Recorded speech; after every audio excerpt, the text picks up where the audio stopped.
자, 우리 법령 특강 이어서 가보도록 하겠습니다. 공공기관 운영에 관한 법률, 구체적인 내용들을 살펴볼 건데, 공공기관 운영법에서 규정하고 있는 우리 이제 공공기관이다라고 하면, 이렇게 이제 공기업, 준정부기관, 기타 공공기관 세 가지로 일단은 구분해 놓고, 그 안에서 이제 공기업은 시장형과 준시장형, 준정부기관은 위탁집행형과 기금관리형이 있다. 이거 잘 나누셔야 합니다. 그리고 이제 또 하나가 시험에 엄청 많이 나오는 게 이 부분이죠. 시장형 공기업의 기준이 뭐냐라고 하는 건데요. 두 가지 요건을 OR로 보시면 안 되고 AND로 보셔야 되죠. AND. 두 개의 요건 다 충족돼야 돼요. 두 개 중에 하나만 충족됐다 그래도 준시장형 공기업이 되어야지 시장형 공기업은 되지를 못합니다. 그런 걸 잘 봐두셔야 되고, 그리고 이 공기업 얘기할 때 또 하나가요. 학술적으로 공기업을 구분하는 것은 별개로 또 보셔야 돼요. 학술적으로 보면은 이런 게 있죠. 공사형 공기업. 공사형 공기업. 그러니까 우리가 흔히 여기서 생각하는 공기업하고 가장 근접한 개념이에요. 공사형 공기업. 근데 그거 말고 주식회사형 공기업이라는 것도 있습니다. 그것은 이제 공기업이니까 정부가 지분은 꽤 가지고 있는 것인데, 그렇지만은 이게 민간 자본도 들어와서 여기에 이제 같이 지분을 공유하고 있는 형태가 되면 그걸 주식회사형 공기업이라고 부릅니다. 그리고 또 이제 아예 정부 부처형 공기업이다 이런 말도 쓰죠. 우리가 중앙정부로 보자면은 정부기업, 그 다음에 지방자치단체로 보자면은 이제 지방직영기업이라고 불리는, 그러니까 즉 이들은 정부 조직의 일부로 포함되어 있고 그 안에 구성원들 전부 다 공무원들입니다.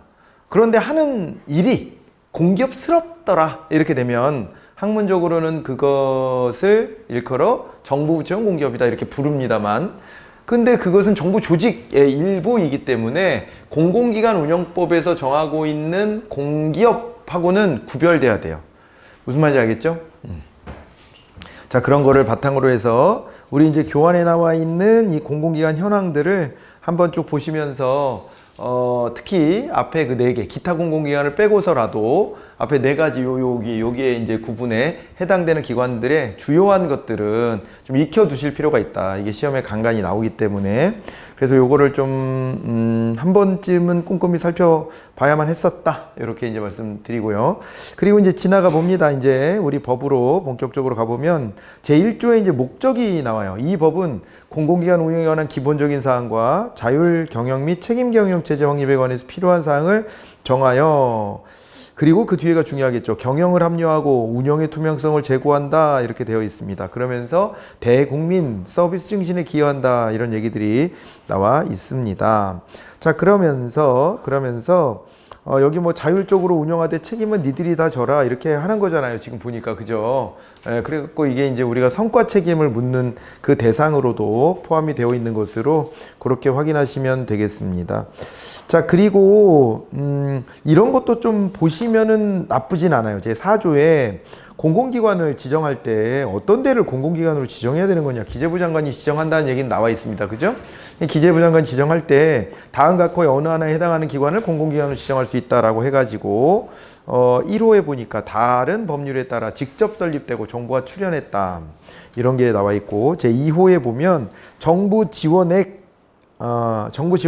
총 수입액의 2분의 1을 초과한다 그러면 아예 이건 공공기관으로 지정할 수도 있다 라고 하는 것이고, 정부가 절반 이상의 지분을 가지고 있거나 30% 이상 지분을 가지고, 그러면서 지분은 좀 30%밖에 안 되지만 임원 임명 권한 행사 등을 통해서 해당 기관의 정책 결정에 사실상 지배력을 확보하고 있는 기관이다라고 하는 요 이제 내용도 포함되어 있습니다. 그러니까 임원을 선임할 수 있다면 이 지배력을 가진 게 맞잖아요. 분명히. 그잖아요. 운영권을 사실상 가지고 있다라고 볼 수 있어요.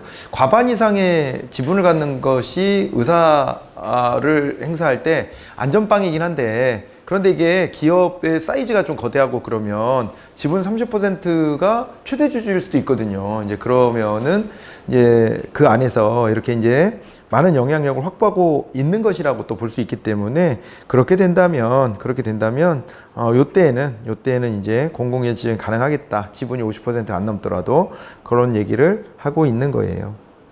아시겠죠? 뭐 그런 얘기들이 이제 반복되고 있습니다. 거기서 이제 봐두시고, 그 다음에 공공기관의 구분 제5조가 나와 있습니다. 공공기관 구분인데, 여기 보면은 이제 공기업 준정부기관은 직원 정원, 수입액, 자산 규모 이런 것들을 대통령령으로 특정해가지고 그 기준에 충족한다면은 여기를 공공기관으로 이제 공공기관 중에서도 공기업이나 준정부기관으로 정할 수 있다는 것이고, 그 기준들에 전혀 충족되지 않는다라고 하면은 그러면은 이제 기타 공공기관으로 나눈다, 이런 얘기가 나와 있습니다. 그러면서 또 밑으로 내려가 보면은 제 4항으로 가보세요. 4항 동그라미 4항. 거기서 공기업은 시장형 공기업과 준시장형 공기업이 있다. 근데 시장형 공기업에는 자산 규모와 총 수입액 중 자체 수입액이 이제 대통령령으로 정하는 기준 이상인 공기업 이렇게 또 되어 있고, 그 다음에 또 이제 준시장형 공기업은 시장형 공기업이 아닌 나머지 중에서 이제 공기업으로 지정된 데들은 준시장형 공기업으로 본다 이렇게 되어 있습니다. 그리고 이제 준정부기관, 그래서 기금관리형하고 위탁집행형도 거기 나와 있고 하죠. 네, 비교해 보시기 바랍니다. 그러면서 제가 거기다 시행령을 하나 넣어드렸어요, 그죠? 시행령 저 기준 한번 따져보라고 거기 써 있으니까 시행령으로 가보는데, 시행령 제7조를 보면 기재부 장관은 법 제5조 제1항 제1호에 따라 다음 각 호의 기준에 해당하는 공공기관을 공기업 준정부기관으로 지정할 수 있다라고 되어 있는데, 직원이 50명 이상이어야 돼요. 그죠? 직원이 50명 이상이고 수입액은 30억 원 이상이어야 되고 자산 규모는 10억 원 이상이어야 된다라고 되어 있습니다. 네, 그래서 작은 저 공공기관도 있을 수는 있어요. 그죠? 근데 적어도 이제 50명 이상의 기준을 가지고 있다라고 하는 것이고, 그리고 또 이제 됐죠. 그리고 2항을 봐보세요. 거기 보면 법 제5조 3항에 따라 총 수입액 중 자체 수입액이 차지하는 비중이 100분의 50 이상인 공공기관을 공기업으로 지정한다. 그래서 공공기관 지정할 때의 기준하고 또 그다음에 공기업 지정할 때 기준은 또 좀 다릅니다. 공기업으로 지정될 때는 좀 더 엄격한 기준이 적용되어져야 한다는 거잖아요. 그래서 여기 보면 여기 지금 자체 수입액이 차지하는 비중이 100분의 50 이상인 공공기관을 공기업으로 지정한다라고 했습니다. 그죠? 그러니까 공기업이 되려면 적어도 준정부 기관도 마찬가지라는 얘기예요. 자체 수입액이 비중이 50%는 넘어야 돼. 근데 뭐라 그랬습니까? 시장형 공기업은 자체 수입 비중이 85% 이상이라 그랬잖아. 그러니까 준시장형도 50%는 넘어야 된다는 거예요. 그러니까 자체 수입 비중이 50%도 안 되는 것은 이제 이 공기업으로 지정할 수는 없다, 이런 얘기고요. 그 다음에 또 이 시장형 공기업 지정 기준도 나와 있습니다. 그래서 자산 규모 2조 원, 그리고 총 수입액 중 자체 수입액이 차지하는 비중이 100분의 85가 넘으면 이 두 가지가 다 충족이 돼야 합니다. 그래서 이런 데들을 이제 우리 시장형 공기업으로 지정한다는 것인데, 이 시행령 제7조는 매우 중요한데요. 근데 이제 시행령이다 보니까 밑줄까지는 제가 안 꺼놨지만 여기는 아주 중요 표시는 해두시기 바랍니다. 요거는 좀 잘 알아두셔야 될 대목이고요. 그 다음에 이제 제6조에 가보면 공공기관 지정은 그럼 어떻게 하는 거냐인데, 기재부 장관 동그라미 한번 치셔야 되겠죠. 기재부 장관이 하는 것이고요. 매 회계년도 개시 후 1개월 이내에 공공기관을 새로 지정하거나 지정을 해제하거나 구분을 변경 지정한다, 이렇게 되어 있습니다. 그래서 1월 말까지 하는 것이구나. 1월 말까지 매년 새롭게 발표하는 거구나, 이렇게 봐두시면 되겠습니다. 자, 그리고 요런 거를 또 지정하고 변경하고 하는 데 있어서 또 어떻게 하냐면은요, 또 이제 공공기관 운영과 관련된 전반적인 사안들을 다루기 위해서 공공기관 운영위원회를 설치해 두고 있습니다. 근데 마땅히 공공기관 지정에서부터 이 모든 관장을 기재부 장관이 하기 때문에 공공기관 운영위원회의 경우에도 이것도 기재부 장관 소속으로 두고 있다라고 하는 것을 보실 수가 있겠고요. 그리고 제 9조에 가보시면 기재부 장관이 위원회의 위원장이 된다, 이렇게 되어 있습니다. 참고 삼아 봐두시고요. 넘어가 보겠습니다. 그 다음에 공공기관들은요, 이 경영 공시 같은 걸 해야 돼요. 제 11조로 가보시면 경영 공시 같은 게 이제 나와 있습니다. 우리 공시제도는 주식 같은 거 좀 만져보신 분들은 이게 좀 익숙한 단어일 수 있을 텐데, 우리가 상장사들은요, 기업 공시의 의무가 아주 철저하게 요구되고 있습니다. 그러니까 이게 상장됐다는 얘기는 리스팅, 영어로는 리스팅이거든요. 상장됐다는 게 뭐 리스트업 됐다는 얘기입니다. 어디에 리스트업 됐느냐? 이게 이제 뭐 코스피 시장 아니면 코스닥 시장 뭐 이런 데 이제 리스팅이 됐다는 거예요. 거기에 올라가는 건요, 기업의 꿈이에요. 거기에 올라갔다는 것만으로도 기업은 성공 가도를 이제 구가하고 있다는 것을 증빙해 보인 것과 마찬가지입니다. 다수 대중들한테 자기 회사의 자사의 지분을 갖다가 이제 거기다 풀어놓는 거죠. 그러면은 거기서 이제 투자를 받는 셈이고요. 그럼 이제 불특정 다수자가 그 회사의 지분을 사고팔고 하기가 굉장히 용이해지는 것인데, 그렇게 되는데, 여기에 상장됐다는 것은 다수 대중한테 주식을 풀어놓는 거라 그랬잖아요. 그러니까 누구든지 그 회사에 대한 정보가 정확하게 전달돼야 돼요. 신속 정확하게. 그러다 보니까 이거를 공시제도라는 걸 통해 가지고 기업의 어떤 변경사항이 있을 때는 바로바로 이것을 알려내도록 하고 있는 겁니다. 됐을까요? 기업의 변경사항이 있으면 그거는 바로바로 알려내도록 하고 있다. 이렇게 봐두시면 되겠고, 그리고 이제 그런 걸 공시라고 했을 때 공기업 등을 비롯해서 이 공공기관에 대해서는 경영 공시를 정확하게 해줘라 라고 하고 있습니다. 이거는 뭐 기본적으로 국민 알 권리 같은 것도 충족이 돼야 되고 하니까 경영 공시가 반드시 있어야 된다라고 하는 것이고요. 그 뭐 세부적인 내용들까지 나와 있지만 그런 거를 볼 필요까지는 별로 없고 넘어가 보겠습니다. 그리고 여기 구성을 한번 볼게요. 공공기관의 구성에 대해 제18조로 한번 가볼까요? 여기 가보시면 이사회에 대한 얘기가 나와요. 이사회를 꾸리는데, 이사회 같은 경우에는요, 기관장을 포함해서 15인 이내 이사로 구성한다라고 되어 있습니다. 기관장 포함해서 15인 이내 이사들로 구성을 한다, 이사회를. 이렇게 봐두시고, 그 다음에 이제 제2항을 봐보시면은요, 시장형 공기업과 자산 규모가 2조 원 이상인 준시장형 공기업의 이사회 의장은 선임 비상임 이사가 된다. 이렇게 되어 있습니다. 그러니까, 원래 이게 이사회는 기관장을 포함해서 15인 이내 이사로 구성하라고 했잖아요. 네, 그렇게 되면서 어떻게 되냐면은 거기에 이제 기관장이 있으니까 기관장이 이사회에서도 대빵 자리를 맡으면 되는 거잖아. 그죠? 원래는. 그렇지만은 이게 이사는 원래 국가기구로 비유해 보자면 이사는 국회의원 같은 거예요. 그리고 거기에 기관장은 뭐냐면 대통령 같은 자리입니다. 그럼 원래 대통령과 국회의원은요, 사이가 친해야 되는 사이예요? 좀, 티격태격 해야 되는 사이입니까? 당연히 티격태격 해야 되는 사이입니다. 대통령이 예를 들어 예산안을 냈다 그러면 국회의원들이 이걸 가지고 잘잘못을 따지고 말이야. 그리고 이거 변경을 가해라라고 요구도 하고 그렇게 하면서 견제를 하는 거거든요. 그래서 이제 그런 구조를 떠올려 보시면 돼요. 그래서 시장형 공기업이나, 만약 준시장형이라 할지라도 자산 규모가 2조 원 이상이다라고 한다면 이런 데에서는요, 이 견제 장치를 제대로 좀 작동시켜라 이렇게 되는 거예요. 그래갖고 별도로 이게 우리 보니까는 누구라 그랬습니까? 여기 보니까 선임 비상임 이사라 그랬죠. 비상임 이사 같으면은 뭐냐면 이 회사에 매일 출근하는 사람이 아니라는 얘기예요. 그런데 그 중에서도 선임자를 정해두라는 거죠. 비상임 이사 중에. 그래서 그 사람이 이사회 의장 역할을 할 수 있도록 하는 거예요. 그러니까 이 기관장이 직접 이사회를 끌고 가는 것이 아니라 이사회 의장 따로 두는 겁니다. 우리의 경우도 대통령 따로 있고 국회의장 따로 있잖아요. 그런 격으로 하고요. 그 회사의 특성 때문에 야당에서 한 사람을 의장으로 뽑아라 이렇게 만든 제도라고도 볼 수 있어요. 이거는.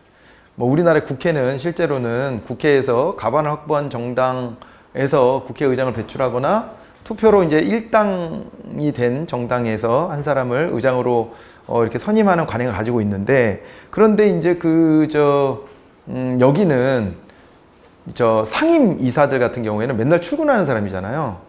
그 내부 요인이야. 그러니까 제가 비유하자면은 여당 사람 같은 그런 역할을 하는 거거든요. 근데 여기에서 이사회 의장을 맡으면 안 된다고 본 거예요. 왜냐면 그럼 견제가 잘 안 된다. 이렇게 봤고요.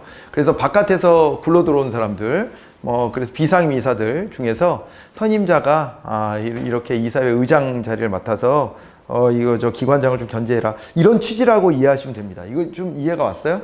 구조가 어떻게 되는지 좀 알겠나요? 이렇게 되고, 그 다음에 여기 보면은 자산 규모가 2조 원 미만인 준시장형 공기업과 준정부기관의 이사회 의장은 기관장이 맡는다라고 되어 있어요.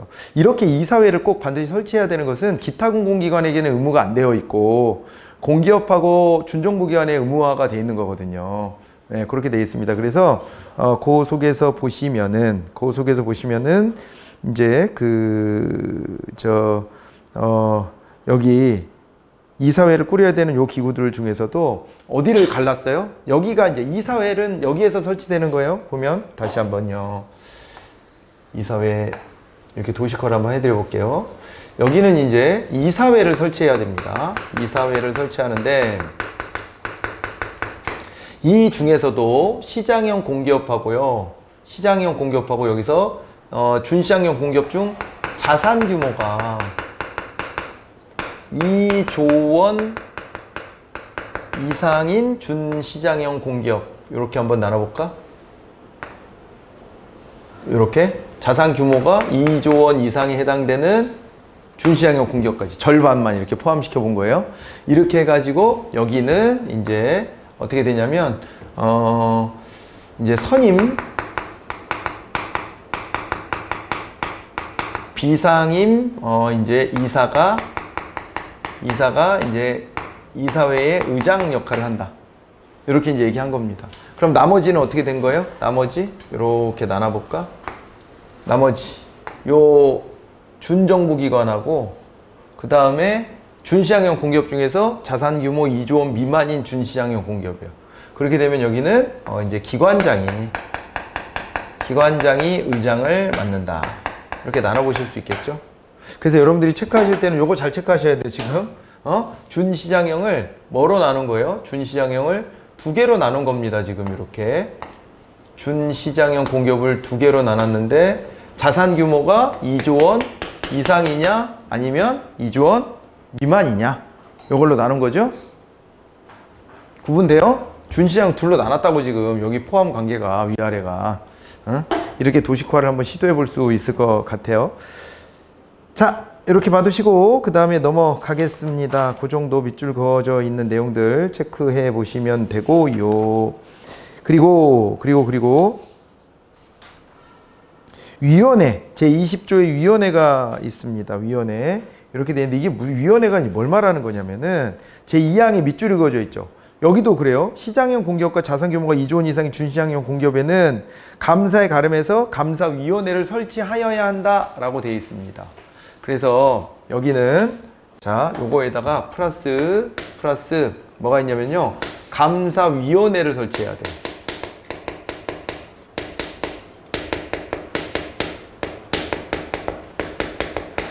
감사위원회도 설치하게 되어 있습니다. 그리고 여기는요, 요 아래쪽 여기는 하늘 색깔을 나눠줄까? 헷갈리나? 아이씨, 비싼 색깔인데? 비싼 색깔이야. 그래서 여기는 기관장이 이사회 의장이 되는 것도 있지만은, 그리고 플러스 감사를 둘 수 있으되, 감사위원회 설치가 가능합니다.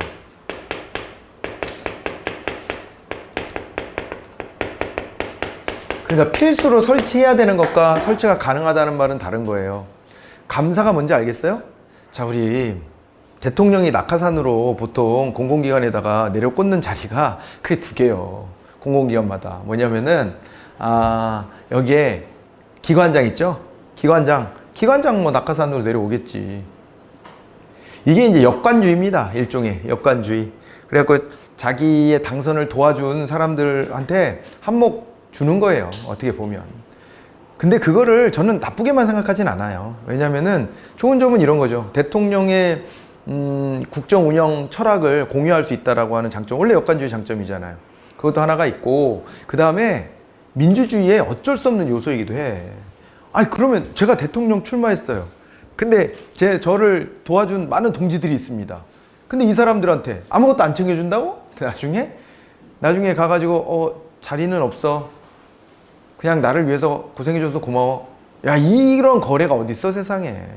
물론 인간 사회를 모든 걸 다 거래 관계로만 파악할 수도 없고 민주주의를 이런 거래로 오염시키는 것도 좀 부정적인 인식이 들 수는 있지만 그렇지만은 현실적인 것도 고려는 해야 된다고 봅니다. 실제 그렇잖아요.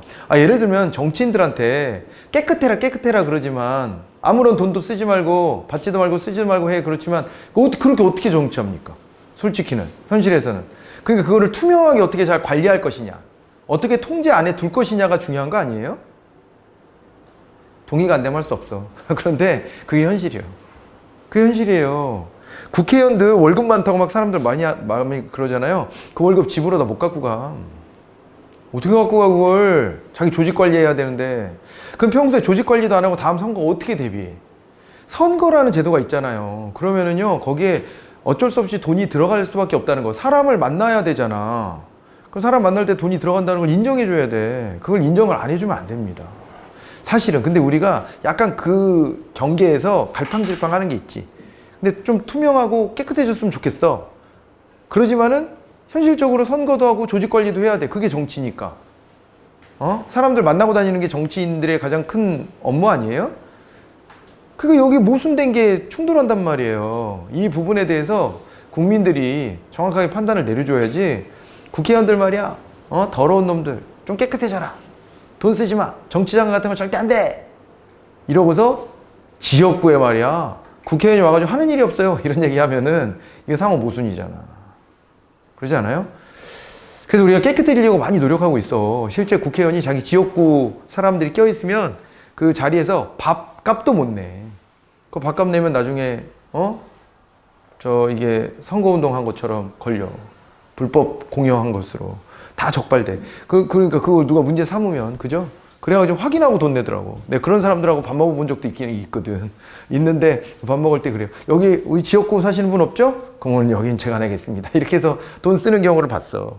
그러니까 자기 지역구 의원하고 이해관계 있는 사람끼리는 그렇게 거래도 못하게 해서 투명하잖아, 많이. 그러니까 그걸 잘 지키기만 하면 돼요.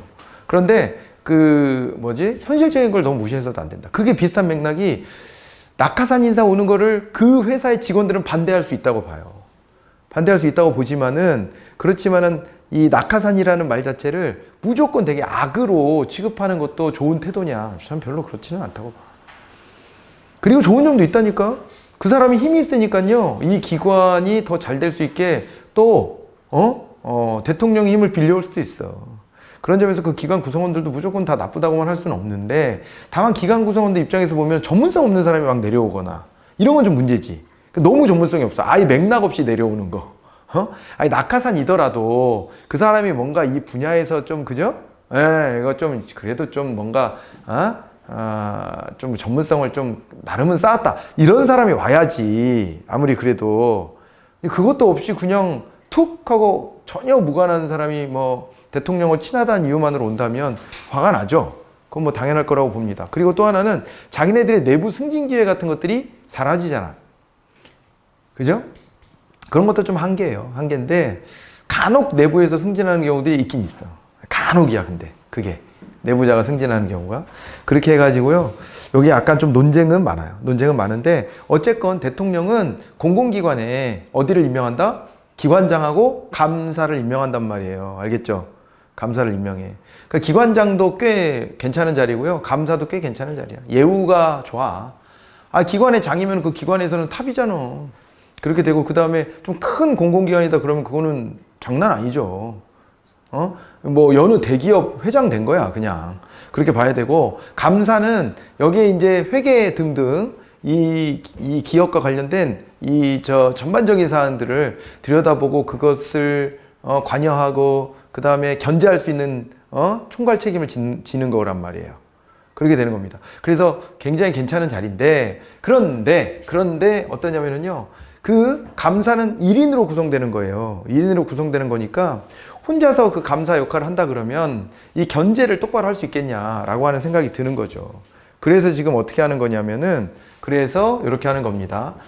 이렇게 이제 덩어리가 있는 데들은 감사위원회로 합의제로 감사를 진행해라. 이렇게 아예 의무화해 놓은 겁니다. 요 대목을 좀 떠올려 놓고 가시면 좋겠습니다. 자, 그 정도 하시고, 그 다음에 제23조는 밑줄까지는 안 걷는데요, 기금을 관리하는 기금관리형 준정부기관 같은 경우에는 그 기금을 어디다 얼마만큼 어떻게 써야 되는가의 결정이 또 매우 중요한 거 아니겠습니까? 그랬을 때 이 기금운용심의회 같은 경우에는 여기는 어떻게 하냐면요, 여기는 기금운용심의회는 여기는 이사회와 분리되어서 별도로 기금 운용에 대한 결정 권한을 갖는다. 이렇게 되어 있는 내용이에요, 그게. 알겠죠? 그래서 여기 기금 운용 심의회라는 걸 따로 두고 있다는 것도 잘 떠올려 보시기 바랍니다. 그렇게 하시고, 그 다음에 임원으로 한번 가볼까요? 임원. 임원인데, 그 임원은 보니까 공기업 준정부기관의 임원으로 기관장을 포함한 이사와 감사를 둔다 이렇게 되어 있습니다. 그렇게 되어 있고 기관장도 있지만은 이사 감사를 두게 되어 있고 그 다음에 감사위원회를 의무적으로 둬야 되는 경우에는 따로 감사가 따로 있는 건 아니에요. 위원회 형식으로 아예 바뀌어져 있다 이렇게 봐두시면 되겠습니다. 그리고 이사를 상임이사하고 비상임이사가 있는데 상임이사는 제가 아까 여당에 비유해 드렸잖아요. 맨날 회사에 나와서 회사와 동고동락하는 거예요. 비상임이사는 마치 민간기업의 사회이사 제도처럼 바깥에서 자기 직업이 따로 있는 사람인데 그 사람이 이 회사 이사회에 있을 때 가가지고 이제 야당 역할을 해주는 겁니다. 니네 왜 이런 식으로 운영해? 이렇게 지적해주는 역할 하라고 이제 비상임 감사도 두고 있는 것이다라고 보시면 되겠습니다. 뭐 그런 정도 봐두시고 지나갈게요. 그리고 공기업 임원의 임면이라고 해서 제 25조에 나와 있는데 여기 이제 결국엔 임원 추천위원회를 통해서 복수로 공기업 임원을 추천하면 그러면 이제 주무기관의 장애 제청을 받아서 대통령이 임명한다. 주무기관이라고 하는 아까 이제 저 공공기관들은요 앞에 무슨 부 다 있었지. 소관되어 있는 부들이 있었잖아요. 그게 이제 거기가 주무부라고 볼 수 있고 거기에 이제 그 제청을 받아가지고 그래갖고 대통령이 임명하는 형태를 취한다라고 봐두시면 되겠습니다. 자, 그렇게 봐두시고, 그리고요, 넘어가 볼게요. 그 다음에는 다 세밀한 얘기들인데, 그 뭐 지나가셔도 괜찮을 것 같습니다. 지나가시고, 그리고요, 준정부 기관의 임면 같은 경우도 좀 유사합니다. 그래서 여기도 제 1항을 보시면은, 그 준정부 기관의 장은 임원 추천위원회 복수를 추천하는 사람 중에 주무기관의 장이 임명한다라고 되어 있지만 다만 기관 규모가 대통령령으로 정하는 기준 이상이거나 업무 내용의 특성을 고려해서 대통령령으로 정하는 준정부 기관의 장은 임원 추천위원회가 복수로 추천하는 사람 중에서 주무기관의 장의 제청으로 대통령이 임명한다 이렇게 되어 있어요. 그러니까 공기업 같은 경우에는 당연히 해야 될 절차가 준정부 기관은 사이즈에 따라 좀 나눠지는 거죠, 그죠? 예, 그런 정도의 차이가 있음을 확인해 보시면 좋겠습니다. 자, 그렇고 그리고요. 지나갑시다. 예, 지나갑시다. 너무 세밀한 부분들이 많아서 예, 지나가셔도 될 것 같고 그리고 이제 기관장과의 계약 제31조에 가보면 기관장하고 계약할 때는 구체적 경영의 목표와 성과급 등에 관한 사항이 포함된 계약안을 작성해서 이걸 가지고 계약을 체결하는 것이다 이렇게 되어 있을 거예요, 그죠? 이제 그런 것들을 봐두시면 되겠고 그리고 또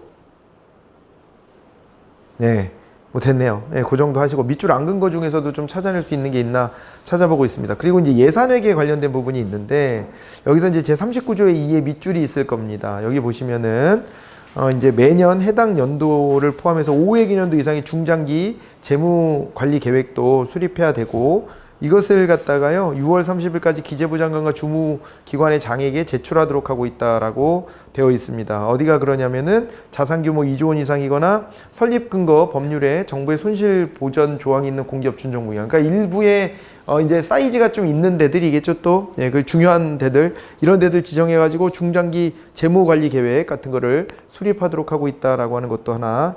봐두시고요. 그리고 이제 제42조에 보시면 이제 운영계획 수립과 관련된 얘기도 있고요. 그렇습니다. 그리고 결산서도 이렇게 제출하도록 되어 있는데 여기 이제 중요한 부분은요. 제3항에 밑줄 그어져 있는 거 보시면 여기에 보시면 그 감사원에다가 공기업과 준정부기관의 결산서와 그 밖에 필요한 서류를 제출하도록 하고 있어요. 어디다가? 감사원에다가 제출하게 하고 있다는 거예요. 예, 그런 점도 눈여겨 봐두시면 좋겠습니다. 자, 그리고 이제 제 46조 가보면 경영목표 수립과 관련된 얘기가 나와 있습니다. 그거 살짝 읽어보시고 경영실적 등의 보고도 있고 경영실적평가가 있는데 48조는 좀 같이 보실까요? 제1항에 보시면 기재부 장관은 제24조의 제2, 제3항에 따른 연차별 보고서 뭐 등등에 대해 가지고 경영실적을 이제 평가한다. 그러니까 가운데 있는 그 토막을 제거하고 보면 기재부 장관이 경영실적 평가를 한다라고 되어 있는 부분이잖아요. 그죠? 그러니까 우리가 공공기관 같은 경우에는 정보업무평가 기본법을 떠올려 보셨을 때 외부 평가를 받으라고 되어 있었잖아요. 그 외부 평가와 관련된 것이 바로 이제 이렇게 경영실적 평가 같은 걸로 이렇게 나타나 있구나라고 봐두시면 되겠습니다. 되셨을까요? 네, 그렇게 해가지고 정리를 한번 해보도록 그렇게 하겠습니다. 됐죠? 됐죠? 네, 요 정도 중요한 내용들은 요 정도 요 법에서는 살펴봤어요. 그 뒤에 부분은 좀 낯선데 여기 왜 밑줄도 이렇게 거누셨습니까? 라고 혹시 궁금하신 분이 있다면 이렇게 깨알 같은 것들 왜 여기는 밑줄 그어져 있을까요? 라고 질문하신다면 요게 7급 시험 같은 데서 출제됐던 그런 내용들이에요. 그러니까 7급 시험이 이렇게 구석구석에 있는 법의 내용들도 막 찾아서 시험 문제 출제하거든요. 근데 이제 7급 시험에서 조금 곤란하게 나왔던 것이 어쩌다가 가끔 한 번씩 9급 시험에서도 인용되는 경우들이 있어. 이제 그래갖고 밑줄은 그어놨는데 아무튼 이제 설명드렸던 내용 위주로 해서 잘 들여다보시기 바랍니다. 자, 이렇게 하시고 그 다음에는 책임운영기관의 설치 운영에 관한 법률로 들어가 봐야 되는데요. 이거 잠깐 끊어서 갈까요? 다음 시간으로 이어서 가볼게요.